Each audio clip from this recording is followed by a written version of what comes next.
महाराष्ट्र राज्यभर महाराष्ट्र शासनाच्या द्वारे महामंडळ पूर्णपणे बंद आहे, संप झालेला आहे. प्रायव्हेटायझेशन जोरात सुरू आहे. एका बाजूला प्रायव्हेटायझेशन केल्याने ज्यांना प्रायव्हेटायझेशनमध्ये हात धुवायला मिळाले ते सगळे कंत्राटदार खूप मोठ्या प्रमाणावर राज्य शासनाची तिजोरी लुटत आहेत आणि त्याच्यामध्ये सहभागी आहेत. अगदी परिवहन मंत्री, परिवहन राज्यमंत्री, परिवहन सचिव, परिवहन महामंडळाचा MD सगळे लोक त्याच्याकडे दुर्लक्ष करत आहेत. सगळे सहभागी या प्रायव्हेटायझेशनमध्ये.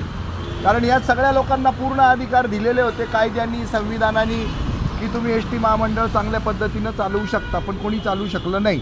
आणि ST महामंडळाच्या अंतर्गतच नाशिक महानगरपालिका क्षेत्रातली सिटी बस वाहतूक तीसुद्धा होती, पण तिचेही पत्रे आणि टायर सगळं तुटून फुटून गेलं, सगळं उद्ध्वस्त झालं. पंचवटीतला 1 नंबरचा जो डेपो होता तो या सिटी बसेसच्या बाबतीमध्ये होता.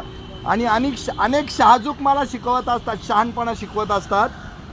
तर त्या नालायकांना मला सांगायचं आहे, काय सांगतात ते शहाणपणा? गाडी आहे, बंद पडणारच, काय फरक पडतो, मशीन आहे. अरे मूर्खांनो, अकलीच्या कांद्यांनो, फार मोठं गॅरेज आहे यांचं, फार मोठा वर्कशॉप आहे. त्या वर्कशॉपमधून गाडी चेक करूनच निघाली पाहिजे.